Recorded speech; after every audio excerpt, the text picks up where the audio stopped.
The slap came so fast I didn't have time to react.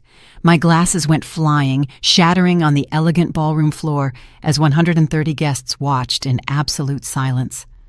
My cheek burned, but the pain in my chest was far worse. Juliet, my daughter-in-law, had just slapped me on her wedding day because I refused to hand over the keys to my apartment. "That's what you get for being so selfish," she screamed at me in front of everyone. "A woman your age doesn't need so much space." The silence that followed was deafening. No one moved to help me as I crouched down, trembling, to pick up my broken glasses. Some guests looked away, uncomfortable. Others whispered among themselves, but no one, absolutely no one, dared to defend the poor, old mother-in-law who had just been publicly humiliated. My son Ethan stood motionless, his gaze fixed on the floor as if I were invisible. "You're not welcome here anymore," Juliet continued, smoothing her pristine wedding gown. "Ethan and I need our privacy to start our new life.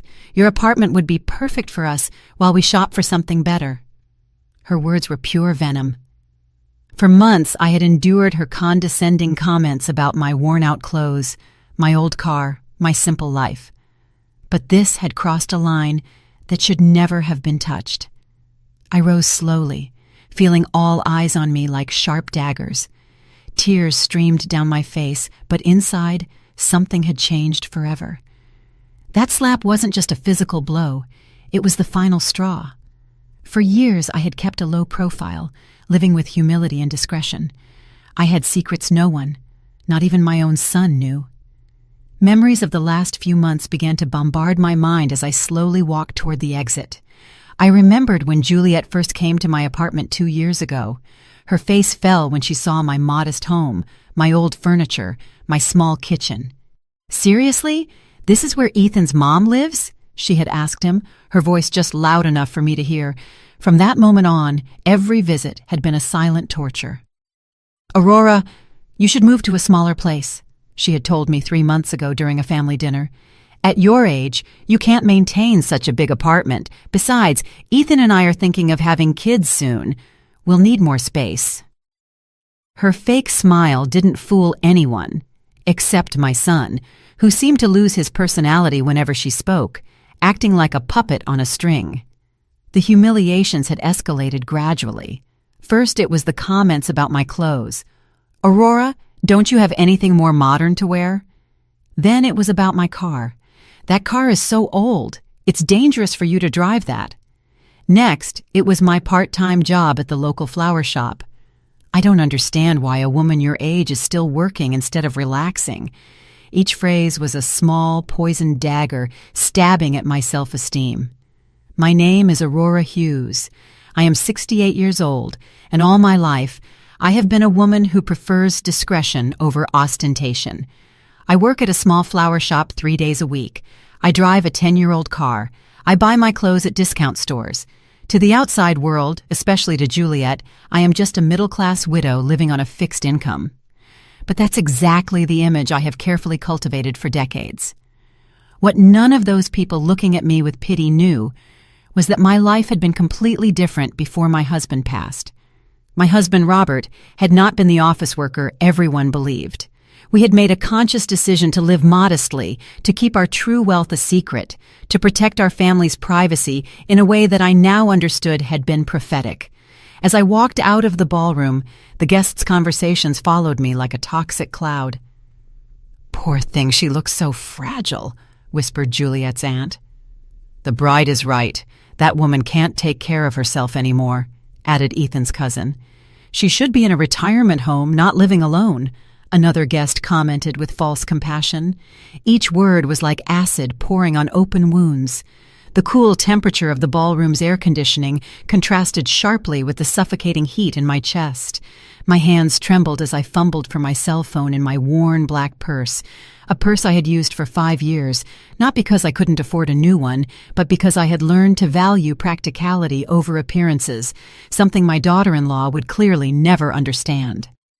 I dialed a number I knew by heart, a number I hadn't used in over a year because I had naively hoped it would never be necessary. "Carlos, it's Aurora. I need you to come to the Royal Oaks Ballroom immediately," Yes, right now. Bring the documents you know about. It's time for them to know the truth. My voice trembled, but there was a firmness in it I hadn't felt in a long time. Are you sure, Mrs. Hughes? Carlos asked with his professional but concerned voice. Once we do this, there's no turning back. I glanced back at the ballroom one last time, where I could see Juliet laughing with her friends, likely telling them how she had put her useless mother-in-law in her place. Ethan was by her side, smiling weakly, showing not a single ounce of remorse for what he had just witnessed. Completely sure, I replied. 30 minutes, Carlos, no more. I hung up the phone and walked toward my car with determined steps. For the first time in years, I was going to drop the mask I had used to protect my family. For the first time, they were going to meet the real Aurora Hughes. And when that happened, when reality hit their perfect fake worlds, they would understand the true meaning of the word regret. The parking lot was quiet, lit by streetlights that cast long shadows between the cars. I sat in my old sedan and waited. 30 minutes for their lives to change forever. 30 minutes for them to discover they had made the biggest mistake of their lives by humiliating the woman who had secretly been taking care of them more than they could ever imagine. While I waited in my car, memories of how I had reached this moment began to flood my mind like an unstoppable avalanche. It had all started exactly 2.5 years ago, when Ethan came to my apartment with that nervous smile I knew so well from when he was a boy. "Mom, I want you to meet someone very special," he had told me.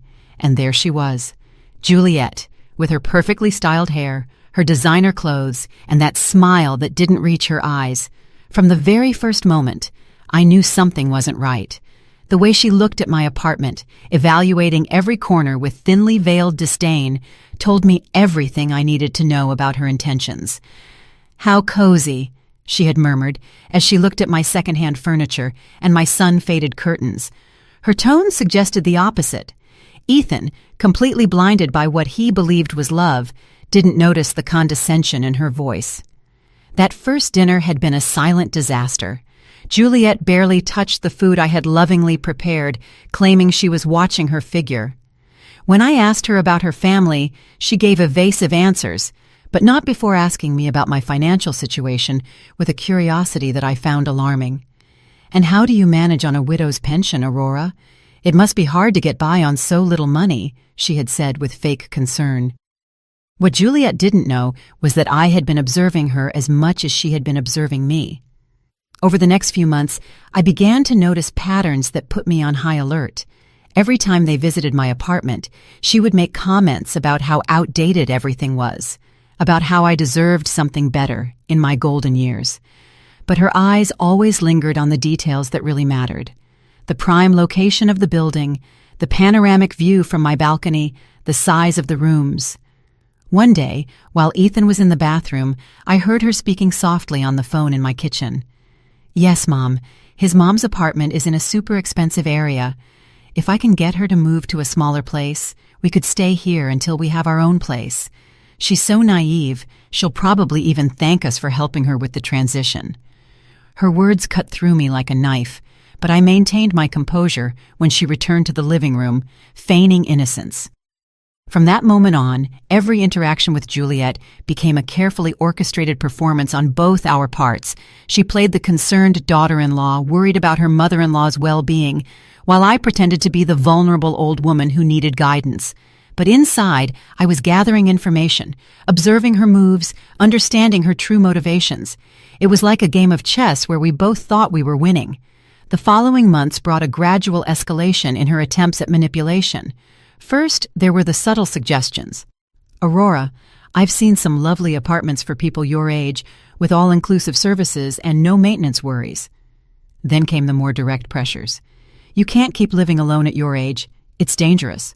What if you fall and no one finds out for days?" Each argument was designed to make me feel incompetent and helpless. Ethan, my own son, began to echo the same phrases like a trained parrot. "Mom, Juliet is right. Maybe it would be better for you to consider moving to a more manageable place." Seeing him gradually transform into that woman's puppet was more painful than any direct insult. The son I had raised with so much love and sacrifice now saw me as an obstacle to his happiness. The psychological campaign intensified after they announced their engagement. Visits became more frequent but also more tense. Juliet had started bringing real estate magazines and brochures for senior communities. "I'm just exploring options for you, Aurora. I want to make sure you have the best quality of life possible," she would say, spreading the materials on my coffee table as if it were a business negotiation. But I had been doing my own research. One afternoon, when they went out to run wedding errands, I decided to call an old friend who worked in real estate. "Amelia, I need you to investigate something for me," I told her. "There's a couple who are very interested in my apartment, and I want to know more about their real financial situation." What I discovered chilled me to the bone. Juliet and Ethan were neck-deep in debt. The wedding they were planning cost more than $50,000, completely financed with credit cards and personal loans. The apartment they were renting was on the verge of eviction for non-payment. The luxury cars they drove were financed with payments they couldn't afford. Their lifestyle was a facade built on suffocating debt. Everything started to make sense. The rush to get married, the insistence that I move, the constant comments about my economic vulnerability. It wasn't love that had united this couple. It was the desperate need to find a solution to their financial problems. And my apartment, located in one of the most exclusive areas of the city, was their lifeline. The revelation hit me like a slap to the soul. My son, the boy I had raised with values of honesty and hard work, had chosen the easy path of manipulation and deceit. He had allowed an ambitious woman to convince him to see his own mother as a resource to be exploited instead of a person to be loved and respected. In the weeks leading up to the wedding, their attempts became more aggressive. "Aurora, you can't keep being so selfish," Juliet had said to me just 3 days before the ceremony. "Ethan and I have sacrificed so much for this marriage. The least you can do is help us with housing." Her words no longer even wore the mask of fake concern. It was a direct demand disguised as a family favor. That night, I had made a decision that would change everything. I called Carlos, my financial advisor, and the only man I had completely trusted since my husband Robert's death. "Carlos, I need you to prepare some documents. It's possible I'll very soon have to reveal information I've kept secret for years." His voice had become serious immediately. "Mrs. Hughes, are you sure this is the right time?" He had warned me with the wisdom of someone who had handled my affairs for more than a decade. "Once this information is public, you can't take it back. The consequences could be devastating for family relationships." But I had already made up my mind. The family I had tried to protect with my silence had chosen to betray me. And now, sitting in my car in the ballroom parking lot, waiting for Carlos to arrive with the documents that would change everything, I realized the moment of truth had come. 25 more minutes, and Juliet, Ethan, and all those guests who had looked at me with pity would discover who Aurora Hughes really was. 25 more minutes, and their perfect worlds built on lies and greed would crumble like sandcastles. The night breeze rustled the tree leaves around the parking lot, creating dancing shadows under the lights. It was strangely poetic that on such a beautiful night, so many illusions were about to die forever. 20 minutes had passed since my call to Carlos, and every second felt like an eternity. From my car, I could see the golden lights of the ballroom, hear the cheerful music and laughter spilling out of the open windows. It was surreal to think that in just a few minutes, that celebration would turn into a nightmare for the main players. I closed my eyes and let the most painful memories of the last few months flood my mind. I needed to remember exactly why I had reached this point of no return. The biggest humiliation had happened just 2 weeks before the wedding, during what Juliet had called an important family meeting. She had arrived at my apartment, accompanied not only by Ethan, but also by her parents, a perfectly planned ambush. "Aurora, we want to talk to you about your future," Juliet's mother, an haughty woman who looked at me as if I were a bothersome insect, had begun. "We believe it's time for you to make responsible decisions about your life," continued Juliet's father, a burly man who had surveyed my apartment with the eyes of an appraiser evaluating a property. "At your age, living alone in such a big place is not only unnecessary, but dangerous. What if you have a medical emergency and no one finds out for days?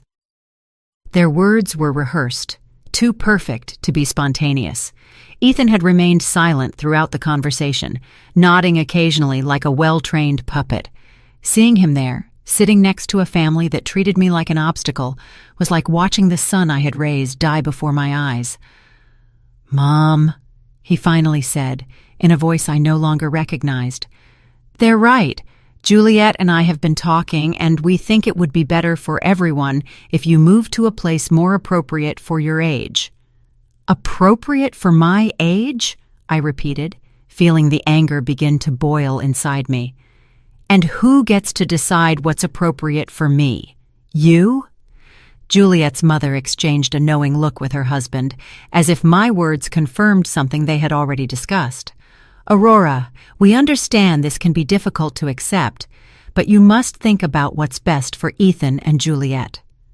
"What's best for them?" I murmured, beginning to understand the true dimension of the conspiracy that had been woven behind my back. "And I suppose my apartment would be perfect for them to start their married life, right?" The awkward silence that followed my question was all the answer I needed. They had planned every detail of this conversation, every argument, every psychological pressure. Juliet took control at that moment, deploying her full arsenal of emotional manipulation. "Aurora, it's not just about the apartment, it's about your well-being. We've been doing research, and we found a wonderful residence for people your age. It has 24-hour medical services, social activities, prepared meals. You could make friends with people who understand what you're going through." Her fake smile made me nauseous. "What I'm going through?" I asked, feigning confusion. "And what exactly do you think I'm going through, Juliet?" She looked at Ethan for support before answering. "Well, loneliness, financial uncertainty, the fear of not being able to take care of yourself. It's normal at your age, Aurora. You don't have to be ashamed of needing help." The audacity of this 28-year-old woman telling me what was normal at my age left me speechless for a moment. But then I saw something in her eyes that chilled me. The absolute certainty that she had a right to my life, my home, my decisions. To her, I was no longer a person with autonomy, but an obstacle to be removed with as little resistance as possible. "We've run the numbers," Juliet's father continued, pulling out a folder they had clearly prepared in advance. "The cost of the residence would be approximately $2,500 a month. With the sale of your apartment, you'd have enough money to cover it for many years, and there would still be some left over to help Ethan and Juliet with their initial marriage expenses." There it was, the naked, raw truth. It wasn't about my well-being or my safety. It was about money. It was about converting my home into cash to finance their unsustainable lifestyle. "And if I refuse?" I asked, although I already knew the answer. "Aurora," Ethan said, his voice sounding rehearsed. "We hope it won't be necessary to take more drastic measures, but if your mental health deteriorates to the point that you can't make rational decisions—" The implicit threat was crystal clear. If I didn't cooperate voluntarily, they would seek legal ways to declare me incompetent. They had done their research, they had planned, they had prepared the ground to take everything I owned by force if necessary. The son I had raised with so much love was sitting right there, allowing strangers to threaten his own mother. That night, after they left with my firm refusal, I cried for the first time in years. Not out of sadness, but for the definitive death of the illusions I had held about my family. I had called Carlos immediately. "I need you to investigate something urgently," I had told him through tears. "I want to know exactly what the real financial situation is for my son and his fiancée. Everything. Debts, income, liabilities, everything." The results of that investigation had been devastating. Ethan earned $45,000 annually as a sales manager, but had debts of more than $80,000 on credit cards. Juliet worked part-time as an image consultant, making maybe $4,000 a year, but spent as if she had an executive salary. Together, they owed more than $120,000, not counting the loans they had taken out for the wedding. The apartment they rented for $2,000 a month was 3 months behind on payments. The cars they drove were financed with payments that took up 60% of their combined income. Their main credit card was maxed out, and they had started using cash advances to pay other debts. They were in a financial freefall, and my apartment represented their only hope of salvation. But there was something else in Carlos's report that had completely broken my heart. For the past 6 months, Ethan had been regularly calling banks and insurance companies, asking about loans against his elderly mother's property. He had been asking about legal procedures to obtain financial power of attorney over senior citizens. My own son had been planning my systematic dispossession for months. The most painful information had come at the end of the report.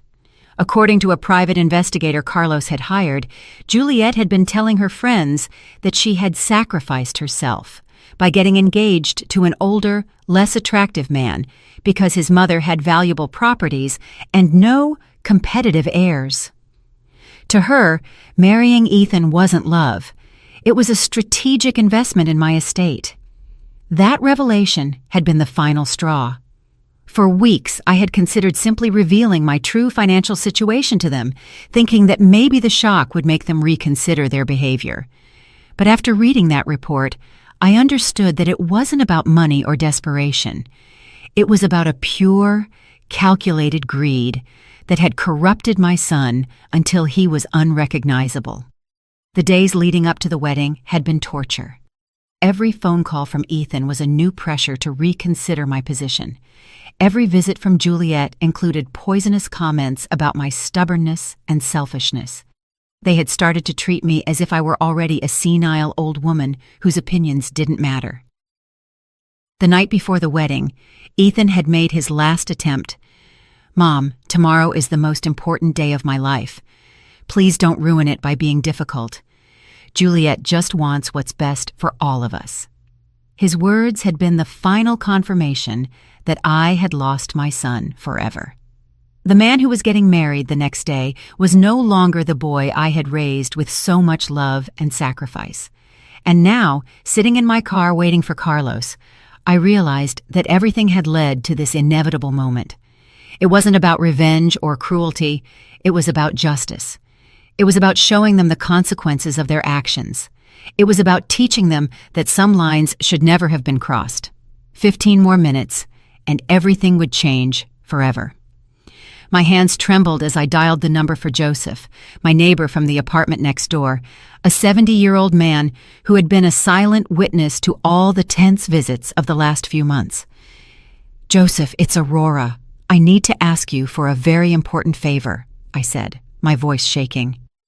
"Could you go to my apartment and bring me the brown folder from the second drawer of my desk?" "Yes, right now. It's urgent."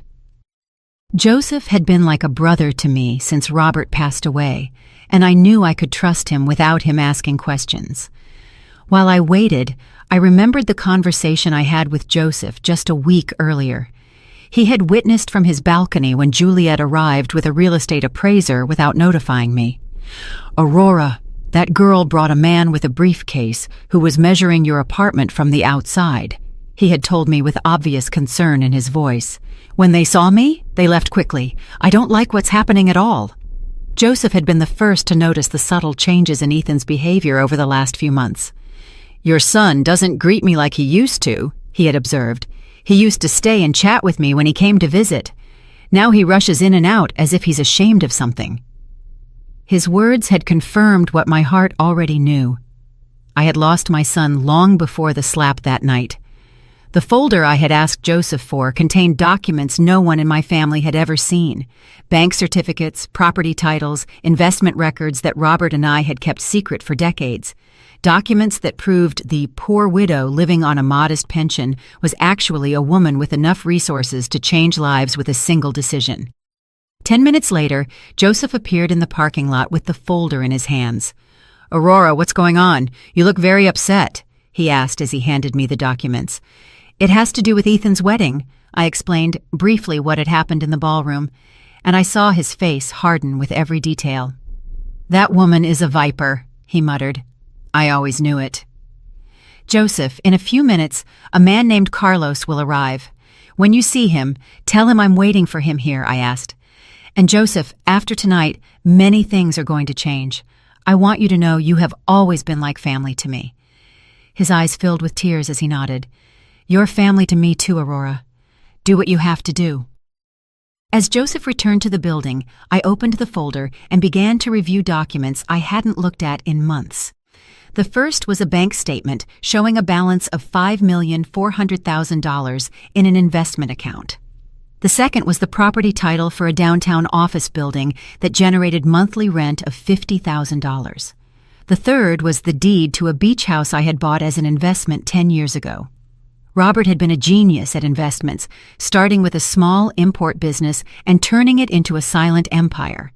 Together, we had made the decision to live modestly to protect our privacy and our family's security.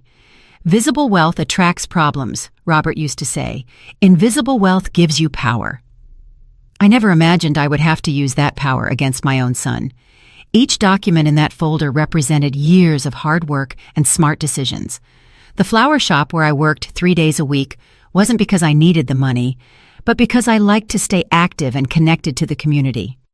The old car I drove wasn't due to economic limitations, but because I had learned that unnecessary ostentation only brings problems. My apartment, the one Juliet so coveted, was actually the least valuable property in my portfolio. I had bought it not for its economic value, but for the memories it held. It was where Robert and I had spent our last years together, where we had planned our future, where he had passed away in my arms after a brave battle with cancer. But there was something else in that folder that would change everything for Ethan and Juliet. For the last 3 years, since my son had started having financial problems, I had been secretly paying many of his debts. The credit card payments he thought came from a work bonus were actually coming out of my account. The special discount on his rent that he had negotiated with his landlord was money I transferred monthly. Without Ethan knowing, I had been subsidizing his irresponsible lifestyle for years. The luxurious apartment he lived in, the car he drove, even some of the expenses for the wedding that was taking place at that very moment had been made possible by my secret financial support. I had thought I was helping my son through a difficult time, not realizing I was financing his transformation into a person I didn't recognize. The bank records showed monthly transfers totaling $4,500 that had kept the sinking ship of Ethan's financial life afloat. Money he thought came from work bonuses or tax refunds, when in reality it was his mother desperately trying to protect him from the consequences of his irresponsible decisions. The irony was devastating. While Juliet was humiliating me for being an economic burden on their future marriage, I was literally the only reason they could afford that marriage. While they were planning to strip me of my apartment to solve their financial problems, I had been solving those problems in secret for years. I closed the folder and looked toward the ballroom once more. The lights were still shining, the music was still playing, the guests were still celebrating, but in less than 5 minutes, Carlos would arrive with the final documents I needed. In less than 5 minutes, the process of cutting all the financial threads I had used to protect a son who had chosen to betray me would begin. This is not revenge, I reminded myself. This is justice. This is about teaching them that actions have consequences, that greed has a price, that family is not something you can sell for economic convenience. I had tried to protect Ethan from reality for too long, and that protection had corrupted him until he was unrecognizable. Headlights of a car approached the parking lot, illuminating the night with a white light that momentarily blinded me. It was Carlos, punctual as always, arriving with the documents that would change everything forever. I got out of my car and walked toward him, feeling how each step took me further away from the Aurora I had been and closer to the woman I needed to become. "Mrs. Hughes," Carlos said as he got out of his car, a legal brief under his arm. "Are you completely sure about this? Once we go in there will be no way to undo what is about to happen." I looked toward the ballroom one last time, where my son and his new wife were probably still celebrating their victory over the useless old woman they had just humiliated. I have never been more sure of something in my life, Carlos. It's time for them to meet the real Aurora Hughes. Carlos opened his folder under the parking lot light and began to show me the documents he had prepared with his characteristic efficiency. Mrs. Hughes, here is the order for the immediate suspension of all bank transfers you have been making in Ethan Hughes's name, he said, pointing to the first paper. Also, here is the notice of cancellation of the lease agreement that you had confidentially guaranteed. The landlord will receive this document tomorrow morning. I took the papers with trembling but determined hands. Each document represented a thread that I had carefully woven for years to protect my son, and now I was cutting those threads one by one. "And the payment for the ballroom?" I asked, although I already knew the answer. "Cancelled," Carlos confirmed. "The deposit you had guaranteed will be withdrawn tonight. They will have until tomorrow to find an alternative form of payment." The magnitude of what I was about to do hit me like a cold wave. For 3 years, I had been the invisible safety net that had kept Ethan and Juliet's lives afloat. The apartment they lived in, the car he drove, even the wedding that was taking place at that very moment had all been made possible by my secret financial support.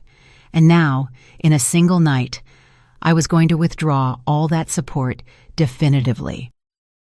"Carlos, I want you to understand something," I said to him as I signed each document with a determination I hadn't felt in years.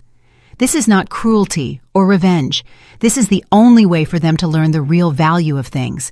For too long, I protected them from the consequences of their actions, and that protection corrupted them into people I don't recognize." "I understand perfectly, Mrs. Hughes," Carlos replied with genuine respect in his voice. "In my 30 years as a financial advisor, I have seen many families destroyed by greed and ingratitude. What you are doing requires more courage than most people possess." His words gave me the final strength I needed to take the last step. We walked together toward the ballroom entrance, and with each step, I could feel my heart beating faster. It wasn't nervousness I felt. It was a strange mix of sadness for what I had lost and anticipation for what I was about to regain. My dignity, my self-respect, my right to be treated as a human being instead of as a resource to be exploited. The music stopped abruptly when we entered the ballroom. 130 pairs of eyes turned toward us, and I could see the confusion on the guests' faces. Some recognized Carlos immediately. After all, he had handled the financial affairs of several prominent families in the city for decades. His presence at social events usually meant that something important was about to happen. Juliet was the first to react. "What are you doing here, Aurora?" she shouted at me from the center of the dance floor, where she had been posing for photos with Ethan. "You already left once. Wasn't that enough drama for one night?" Her voice carried that arrogance I had come to know so well, but I could detect a note of nervousness that hadn't been there before. "Ladies and gentlemen," Carlos said in a clear, professional voice, "I apologize for interrupting this celebration, but I have urgent legal matters to discuss with Mr. Ethan Hughes and Mrs. Juliet Dawson." The silence that followed was so deep you could hear the hum of the air conditioning. Some guests began to pull out their cell phones, sensing they were about to witness something extraordinary. Ethan slowly approached, his face pale and his eyes full of confusion.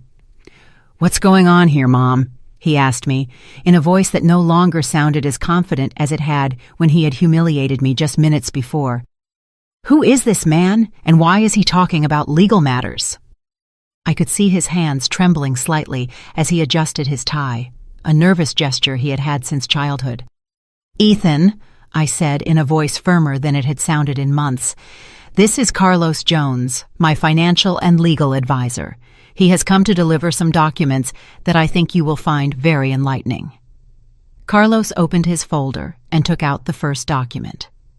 Mr. Ethan Hughes, you are hereby notified that the financial guarantee your mother had provided for your lease agreement has been immediately canceled.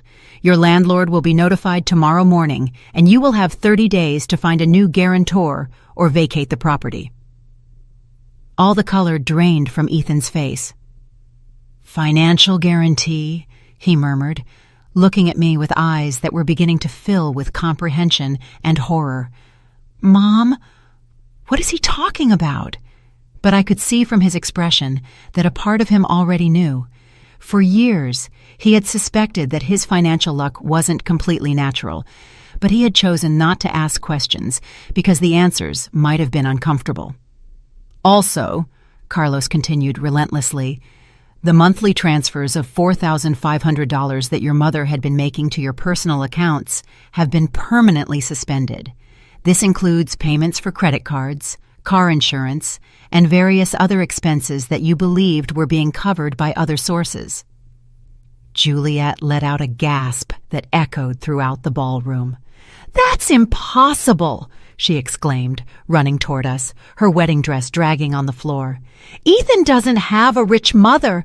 Look how she lives. Look at her clothes, her car. She's an old woman living on a miserable pension.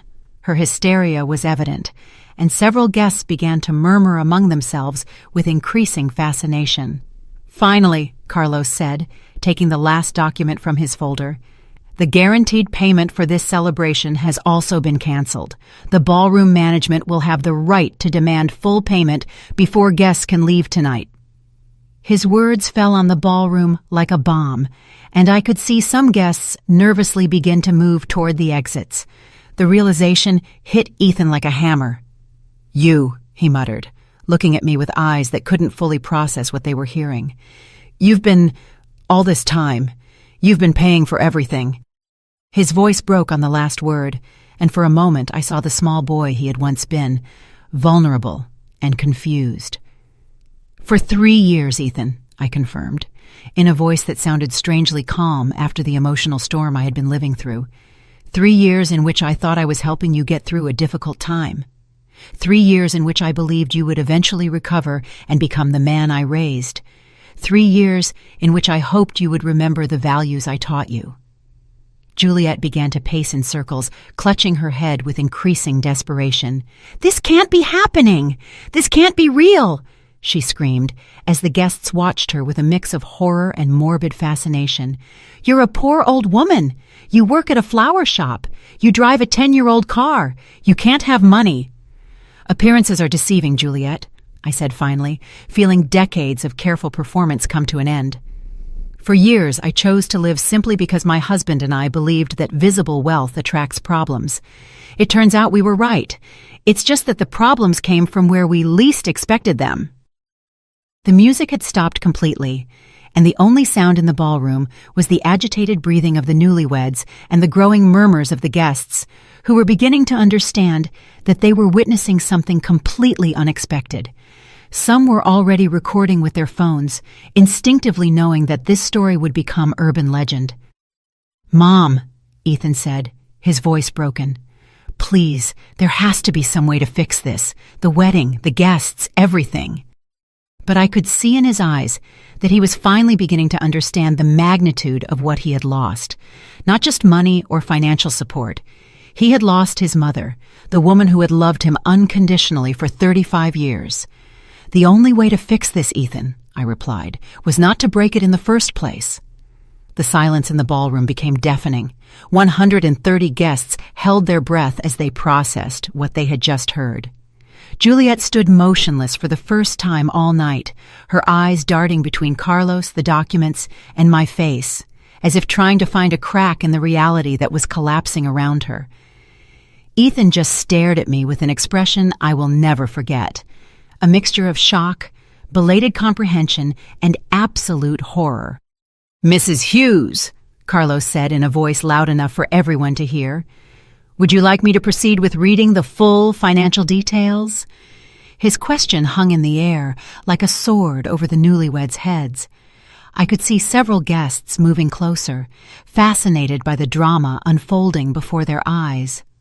"Please, Carlos," I replied, with a serenity I didn't know I possessed. "I think everyone deserves to know the full truth." Juliet tried to interrupt with a desperate shriek, but Carlos raised a hand and continued with the precision of a surgeon performing a delicate operation. "Over the last 36 months, Carlos began, consulting his documents, Mrs. Aurora Hughes has transferred a total of $162,000 to cover the living expenses of her son, Ethan Hughes, and his fiancée.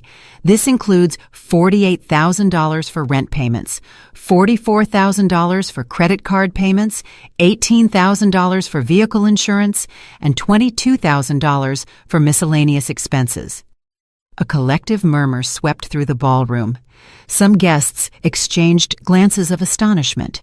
Others pulled out calculators on their phones to verify the figures. Juliet's mother, who had remained seated at the head table throughout the confrontation, slowly stood up, her face completely pale. "Furthermore," Carlos continued relentlessly, "Mrs. Hughes personally guaranteed the total cost of this celebration, including the ballroom, food, music, flowers, and photography, for an amount of $53,000, money which, as I mentioned earlier, is no longer available to cover these expenses." Juliet finally found her voice, but what came out was more of a wail than coherent words. "This is impossible! It's a lie! No one can have so much money and live like a pauper!" She turned to the guests as if looking for support, but found only fascinated faces, and some who were clearly amused by her desperation. "My dear Juliet," I said with a calm that contrasted dramatically with her hysteria, "you have just learned a very valuable lesson about judging people by appearances. For years, I chose to live simply because my husband Robert and I valued privacy above ostentation. It turned out to be a very wise decision." Ethan finally reacted, approaching me with hesitant steps. "Mom, please, there has to be an explanation. There has to be a way to resolve this. You can't destroy my life like this." His voice broke on the last word, and for a moment I felt a pang of maternal pain that almost made me waver. "Destroy your life?" I repeated, feeling the anger begin to boil inside me again. "I'm destroying your life? Wasn't it your wife who slapped me in front of 130 people? Wasn't it you who stood by without saying a word while I was being humiliated? Wasn't it you who planned to strip me of my home?" The truth of my words resonated in the ballroom like church bells. Several guests nodded, clearly remembering the scene that had started all this drama. Some even had videos on their phones of the slap Juliet had given me, digital evidence of the cruelty that had triggered this revelation. "But that was different," Ethan muttered, though his voice lacked conviction. "We didn't know. We didn't understand. We thought you really needed help." His excuses sounded pathetic even to himself, and I could see some guests exchanging looks of contempt. "You didn't know?" I asked, my voice rising for the first time all night. "You didn't know you were planning a family ambush to pressure me into selling my home? You didn't know you had brought a real estate appraiser without my knowledge? You didn't know you had been investigating legal ways to declare me incompetent if I didn't cooperate?" With each question, Ethan's posture shrank. Carlos took advantage of the moment to pull another document from his folder. "Mr. Hughes, I must also inform you that your mother has decided to amend her will. All assets that were previously designated for you to inherit have been redirected to charities dedicated to protecting seniors from family abuse." The impact of this declaration was like a silent explosion. Juliet staggered backward as if she had been physically hit. "You can't do that!" she shrieked, her mask of composure finally falling completely. "We're your family. Ethan is your only son. You can't disinherit him over a stupid fight." "A stupid fight," I repeated, letting the words hang in the tension-filled air. "Is that how you describe a family conspiracy to strip an old woman of her home? Is that how you justify slapping your husband's mother on her own wedding day?" My voice had turned icy, and I could see some guests flinch. Juliet's father, who had remained silent throughout the confrontation, finally approached with an expression of poorly disguised panic. "Mrs. Hughes, I think we're all a little upset by the emotions of the day. Maybe we could discuss this in private when things have calmed down a bit."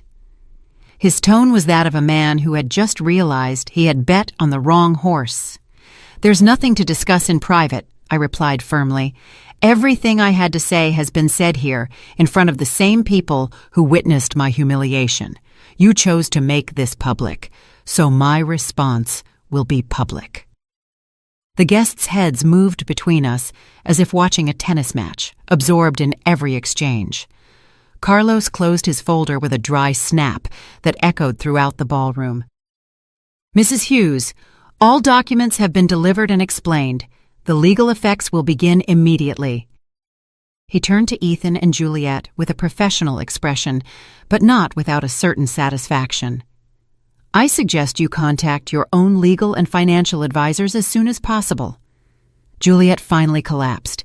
She literally dropped into a nearby chair and began to cry with uncontrolled sobs that echoed through the ballroom. "Everything is ruined," she murmured through her tears. "Everything we planned, everything we worked for, it's all destroyed." Her wedding dress, once immaculate, was now wrinkled and stained with tears. "No," I said, approaching her for the first time since the slap. "What's destroyed are the lies, the greed, and the lack of respect. What's destroyed is the illusion that you can treat people like objects and expect there to be no consequences." I stopped in front of her, forcing her to look up. "This is what happens when you mistake kindness for weakness." Ethan went to his wife and placed a trembling hand on her shoulder. "Juliet, we have to find a way to fix this. There has to be something we can do." But even as he spoke, I could see in his eyes that he knew it was too late. Some bridges, once burned, cannot be rebuilt. "There is a way to fix this, Ethan," I said, looking him directly in the eyes for the first time in months without feeling pain. "You can learn from this. You can grow from this. You can become the people I hoped you would be before greed corrupted you." My voice softened slightly, because despite everything, he was still my son. But that growth will have to happen without my financial help, without my apartment, and without my inheritance. You will have to do it the hard way, like everyone else does. The ballroom remained in absolute silence, every person present knowing that they were witnessing the definitive end of a family relationship.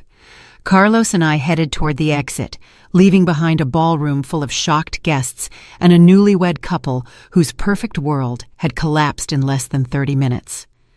As Carlos and I walked toward the exit, the silence behind us was interrupted by a voice I didn't expect to hear.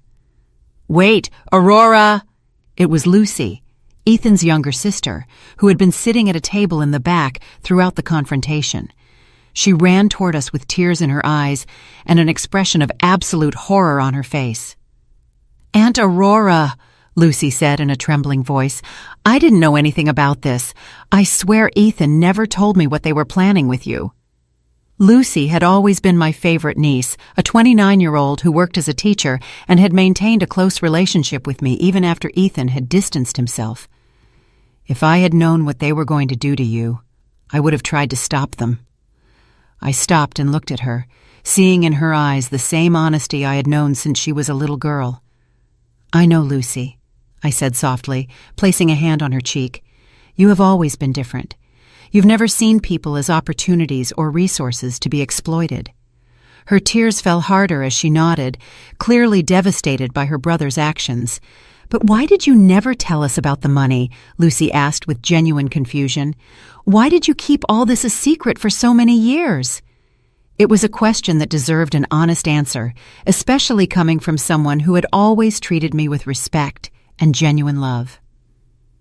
"Because your Uncle Robert and I learned a long time ago that money changes people," I explained, as some guests discreetly moved closer to listen.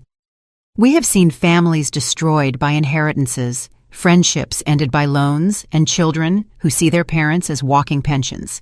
We decided to live simply to protect the relationships that really mattered." Lucy nodded slowly, beginning to understand the wisdom behind my decisions. "But Ethan, he was different before.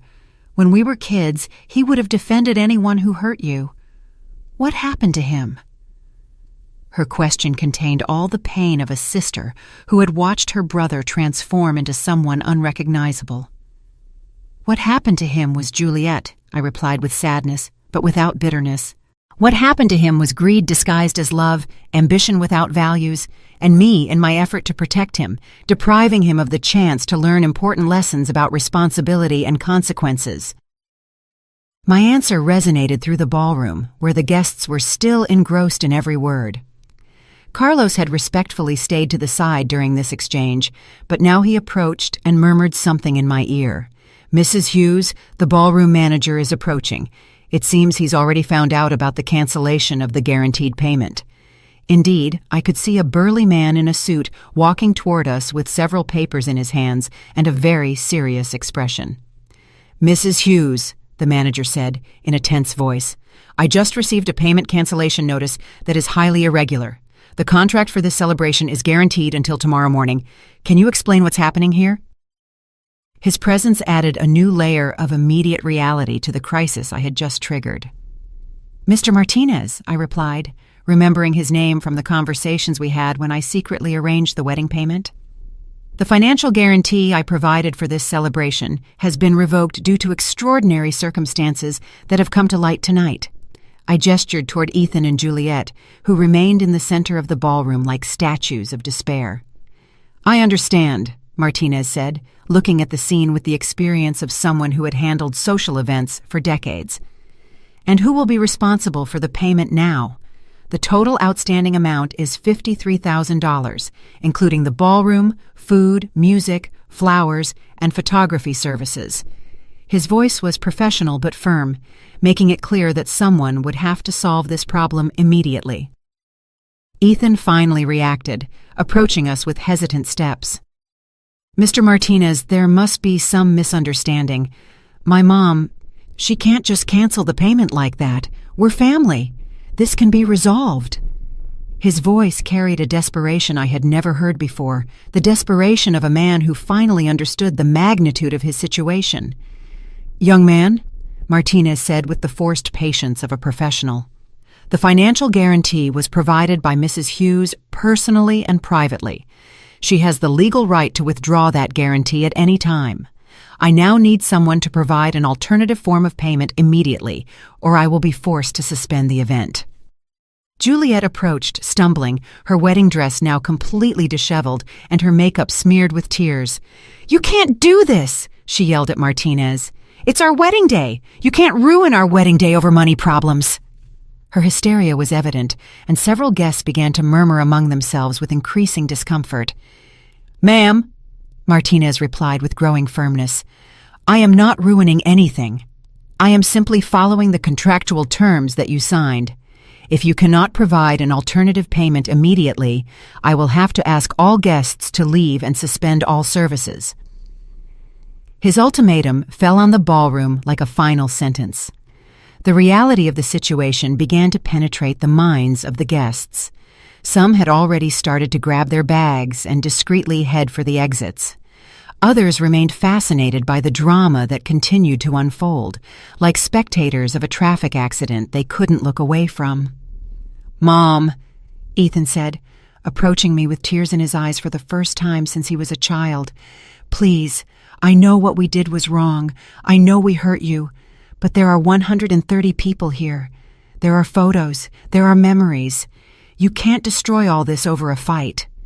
His voice broke on the last word, and for a moment I saw the little boy he had once been. "Ethan," I replied, with a calm that surprised me, "I am not destroying anything.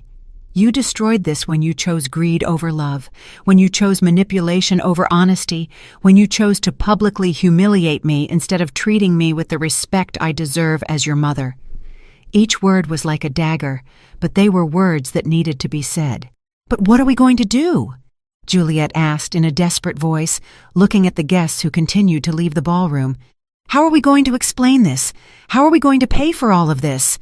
Her panic was evident, and I could see she was finally starting to understand the real implications of her actions.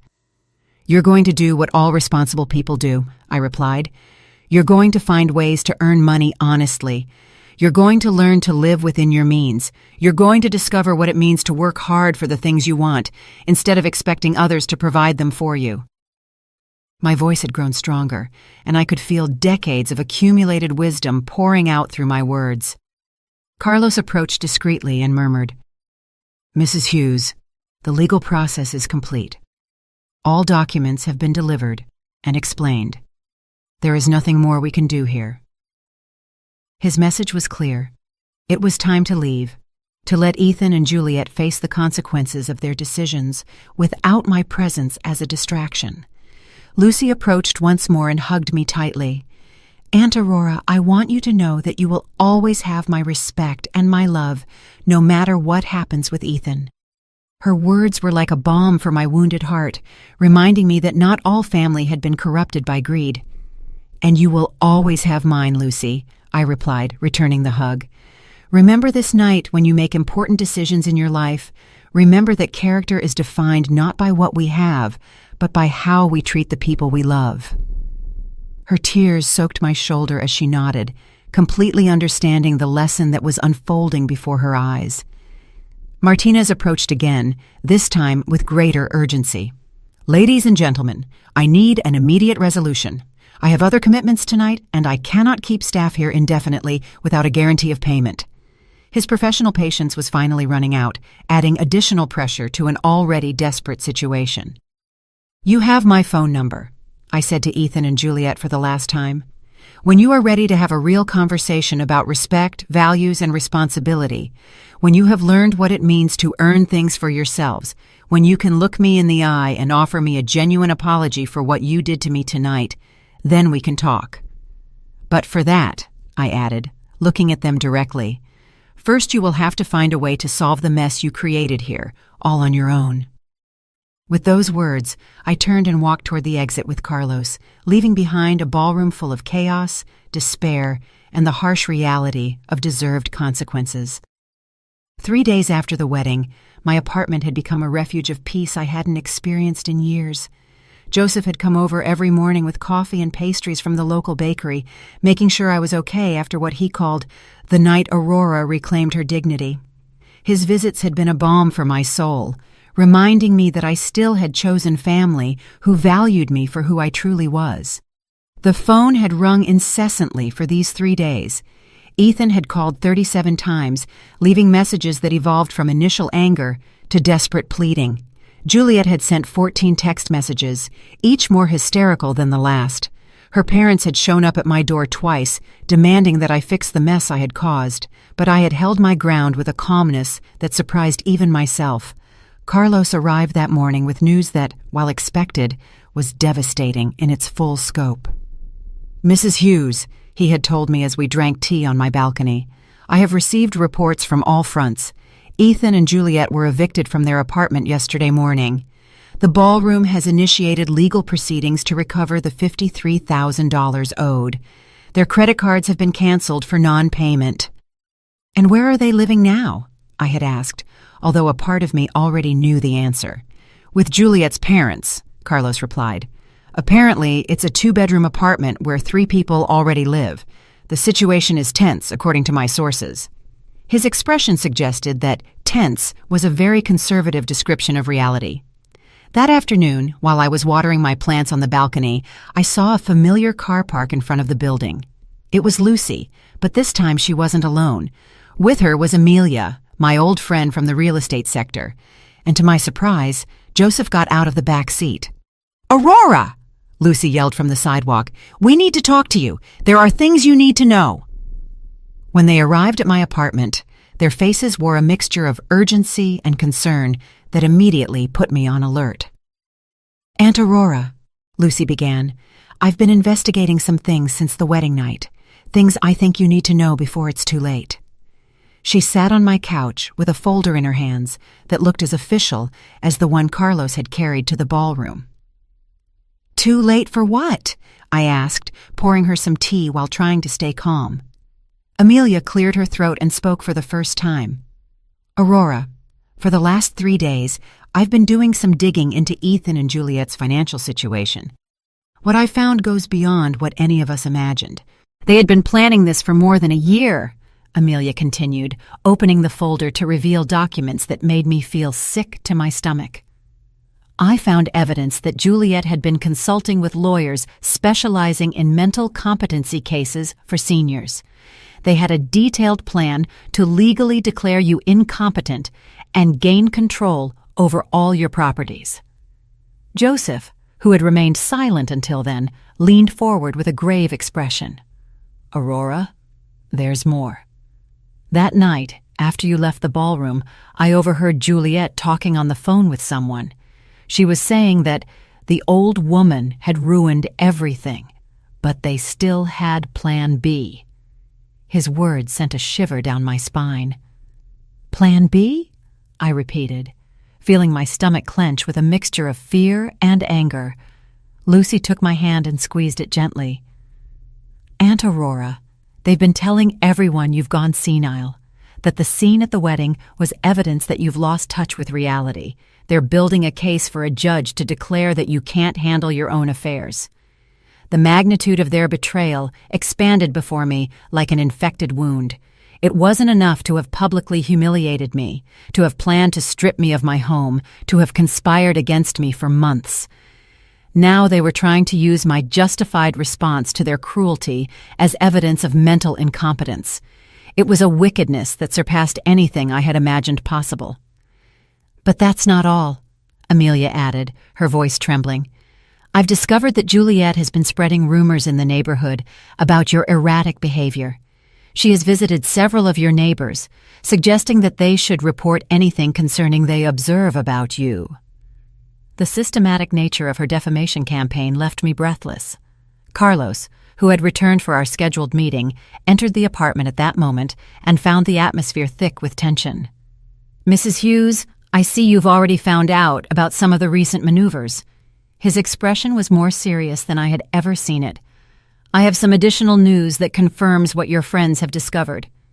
Ethan filed a preliminary petition yesterday, Carlos said, pulling documents from his own folder. He is requesting that a court evaluate your mental competency based on what he calls irrational behavior and erratic financial decisions.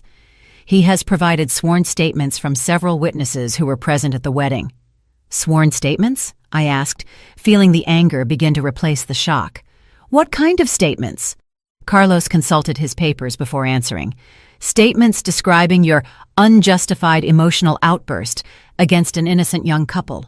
Statements characterizing your financial decisions as vengeful and destructive. Statements suggesting that you have lost the ability to make rational decisions. Lucy squeezed my hand tighter. Aunt Aurora, they've convinced several wedding guests to sign declarations. Most of them don't really understand what was going on that night. They just saw an old woman attacking newlyweds. Her voice contained all the frustration of someone who had seen the truth but felt powerless to make it prevail. But we have good news, too, Joseph intervened with a smile that contrasted dramatically with the gravity of the situation. It turns out there are more people on your side than they imagine. He took out his own cell phone and showed me a screen that left me stunned. Joseph, what is this? I asked, looking at what appeared to be a social media video with thousands of views. Aurora, remember that several guests were recording that night? Well, some of those videos have gone viral. People aren't seeing a senile old woman attacking an innocent couple. They're seeing a dignified woman revealing the truth about years of abuse and manipulation. Amelia leaned in to look at the phone, too. Aurora, the comments on these videos are overwhelmingly in your favor. People are praising your courage, your dignity under pressure, your decision to set boundaries. Some are sharing their own stories of family abuse. You've become a symbol of resistance against the exploitation of seniors. Carlos nodded in approval. This public response will be invaluable if the case goes to court. It's difficult to argue that someone is mentally incompetent when thousands of people are applauding the logic and justice of their actions. His professional smile had returned, suggesting that perhaps the legal battle wouldn't be as one-sided as I had initially feared. But there's something else you need to know, I said, making a decision I had been considering for the last 3 days. If Ethan and Juliet want to play this game, if they want to turn this into a public legal battle, then they are going to discover exactly who they're messing with. I stood up and walked to my desk, where I had been preparing my own folder of documents. For these 3 days, I have been in contact with several lawyers specializing in elder abuse. I have been documenting everything. the intimidating visits, the implicit threats, the conspiracy to strip me of my property, even the slap Juliet gave me. I took out photographs of my swollen cheek, taken immediately after the wedding, medical evidence of the physical assault. If they want war, I continued, with a determination I hadn't felt in decades, they will have war, but it will be a war fought on my terms, with my resources, and with the truth on my side. Furthermore, I added with a smile that surprised even myself, I have decided to do something I should have done years ago. I am going to tell my full story publicly. I am going to show the world exactly what happens when greed is disguised as family love. The room filled with a new energy, the energy of people who knew that justice was on their side and that they had the resources to make it prevail. 6 months after that night that divided my life into a before and an after, I found myself sitting in the most important television studio in the city, waiting for the interview to begin that would tell my full story to the entire country. The program, Stories of a Lifetime, had contacted Carlos after the wedding videos had accumulated more than 2 million views on social media. My story had become a national symbol of resistance against family abuse of seniors. The journalist, Catherine Diaz, a woman respected for her professional integrity, reviewed her notes while the technicians made the final lighting adjustments. "Mrs. Hughes," she said to me with a warm smile, "I want you to know that you have inspired thousands of people with your courage. We have received hundreds of letters from viewers who have lived through similar situations." During these 6 months, many things had changed. The legal case Ethan and Juliet tried to build against me collapsed spectacularly when Carlos presented evidence of their conspiracy to declare me incompetent. Not only did they lose the case, but they were fined for legal frivolity and ordered to pay my attorney fees, which amounted to $45,000. The bankruptcy that followed was swift and devastating. Ethan had lost his job when his employer found out about the public scandal. Juliet had tried to start an image consulting business, but the viral videos had ruined her professional reputation.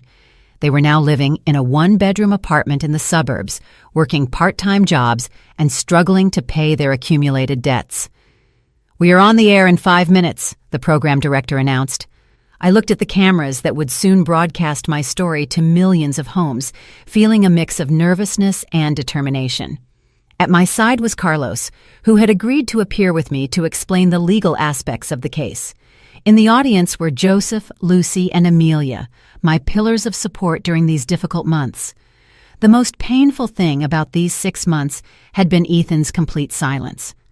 After losing the legal case, he had made no attempt to contact me.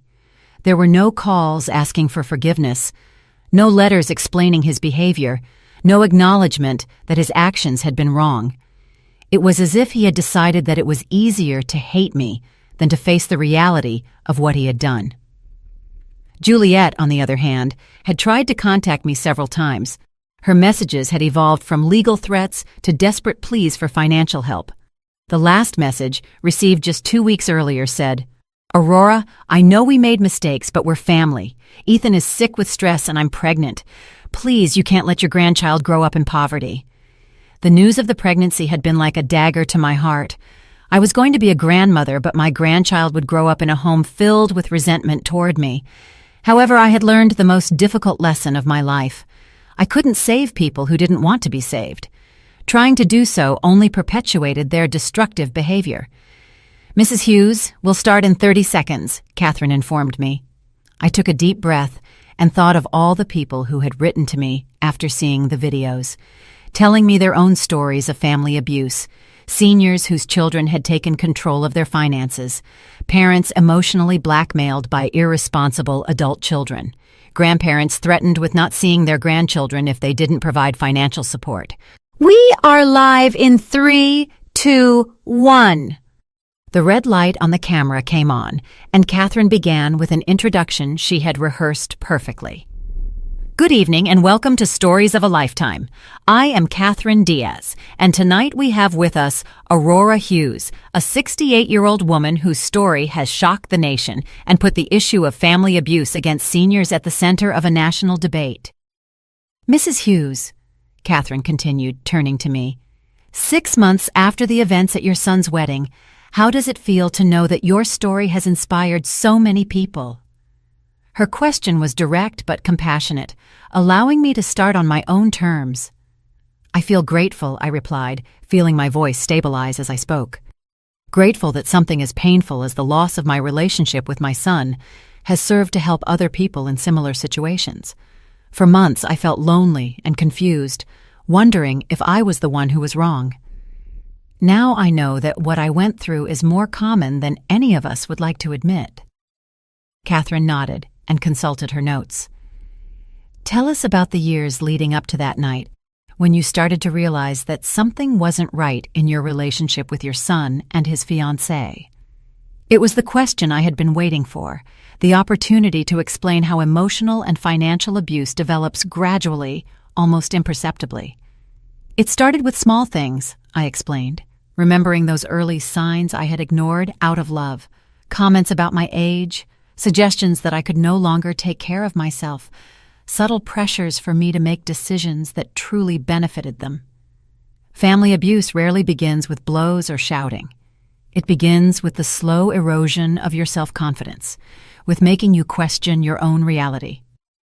Carlos leaned forward to add legal context. What Aurora describes is a classic pattern we see in elder abuse cases.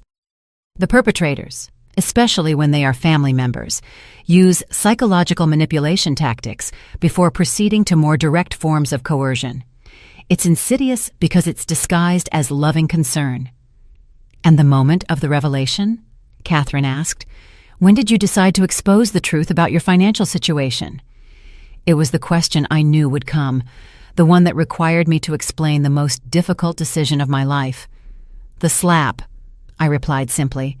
"When Juliet slapped me in the middle of the ballroom in front of 130 people for refusing to hand over the keys to my apartment, I knew she had crossed a line I couldn't ignore. In that moment, I understood that it was no longer about protecting my family from the consequences of their actions. It was about protecting myself from continuing to be abused." The interview continued for 45 minutes, covering all aspects of my story. I talked about the decision to live simply to protect my privacy, about the years of secret financial support I had provided, about the conspiracy to declare me incompetent, and about the legal battle that followed. Each answer was designed not only to tell my story, but to educate others about the warning signs and available resources. "Mrs. Hughes," Catherine said near the end of the program, "do you have a message for your son if he is watching this interview tonight?" It was the most difficult question, the one I had been both dreading and hoping for. I looked directly into the camera, knowing there was a chance Ethan was watching. "Ethan, if you are listening to this, I want you to know that I still love you. I will always love you because you are my son. But loving someone doesn't mean allowing them to abuse you. Loving someone doesn't mean sacrificing your dignity for their convenience. Loving someone doesn't mean becoming a victim of their greed. The doors to my heart will always be open for you," I continued, feeling tears begin to well up in my eyes. "But only if you can walk through them as the honorable man I tried to raise you to be. Only if you can look me in the eye and accept full responsibility for your actions. Only if you can show that you have learned that family is built on love and respect, not on opportunism and manipulation. And for all the people watching this who recognize their own story in mine," I added, addressing the broader audience, "I want you to know that you have the right to be treated with dignity, no matter your age. You have the right to make your own decisions about your money, your home, your life. You have the right to set boundaries with family members who treat you badly, and you have the right to seek help when those boundaries are violated." When the cameras turned off, the studio erupted in applause from the production crew. Catherine hugged me with tears in her eyes. "Aurora, that was one of the most powerful interviews I have ever done. It's going to change lives." Carlos nodded proudly, knowing we had achieved something bigger than winning a legal case. That night, as I drove back to my apartment with Joseph, Lucy, and Amelia, I felt more at peace than I had been in years. I had told my story, I had defended my truth, and I had used my pain to help others. No matter what the future held with Ethan, I knew I had done the right thing. "Aurora," Lucy said from the back seat, "I am so proud of you. You have turned the worst experience of your life into something that will protect thousands of people."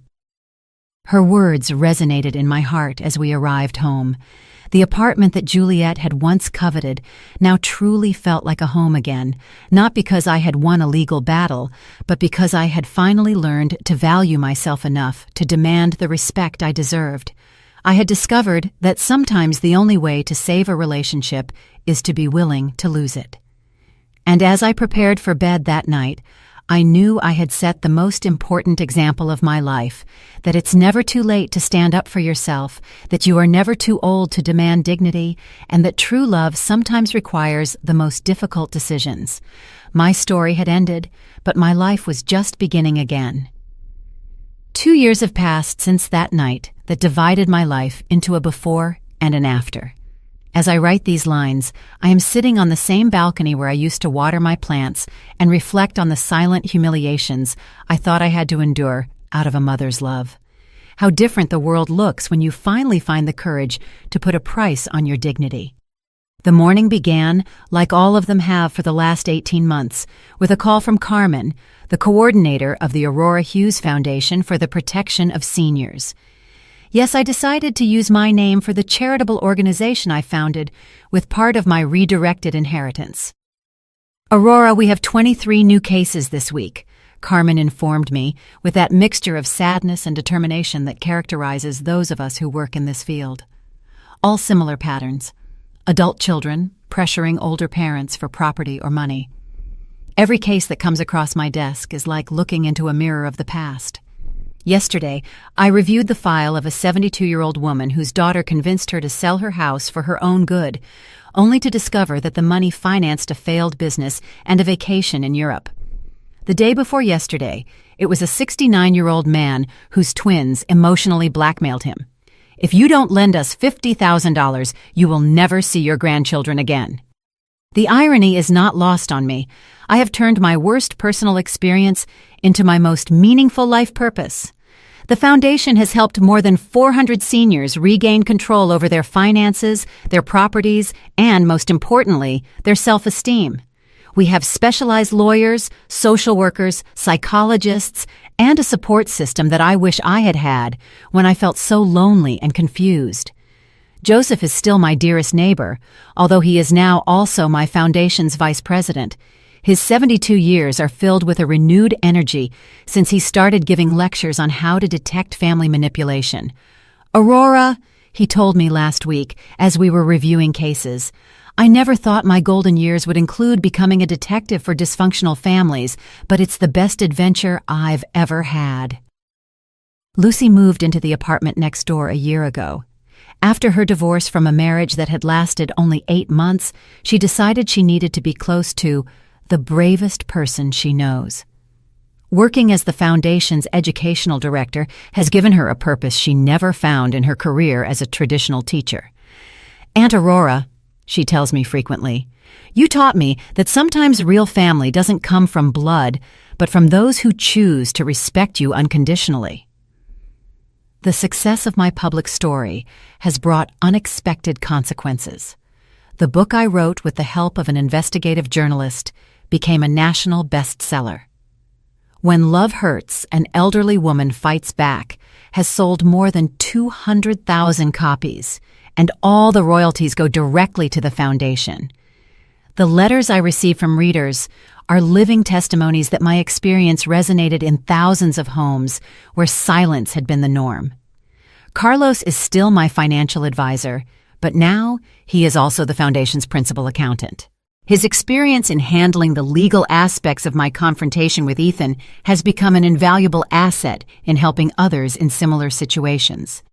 "Mrs. Hughes," he told me during our monthly meeting, "we have recovered more than $3 million in properties and savings that abusive family members had illegally obtained. The question everyone asks me, the one that comes up in every interview and every deep conversation, is if I miss Ethan. The answer is complex and painful. I miss the child he was, the young man who had shown flashes of kindness and honor.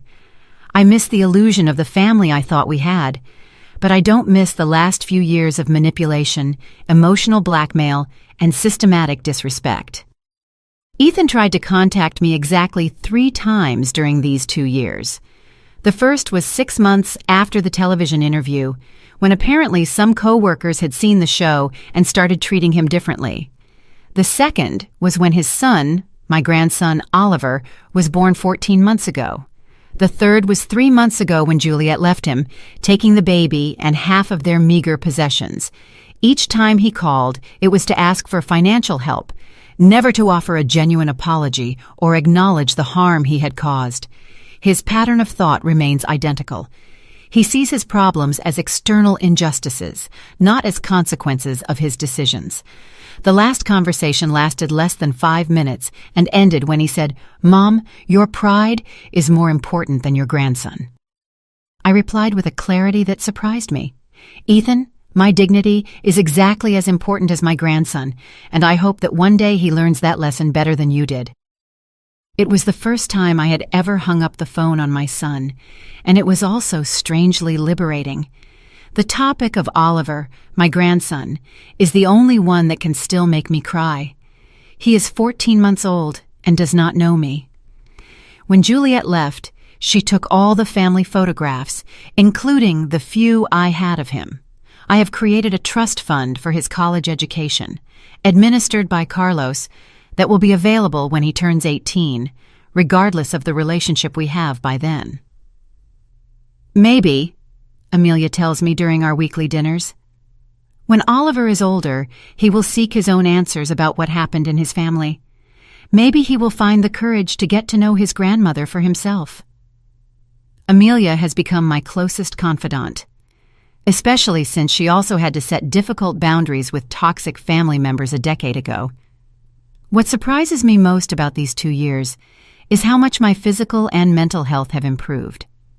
During the last few years with Ethan and Juliet, I had developed chronic insomnia, constant headaches, and an anxiety that kept me in a state of permanent alert. My doctor says my current tests show the stress levels of a woman 10 years younger. Aurora, Dr. Hernandez, told me during my last checkup, "It's impressive how the body responds when we eliminate sources of toxic stress. Your blood pressure is perfect, your sleep is restorative, even your posture has improved." He's right. I walk more upright. My voice sounds firmer, and my hands no longer tremble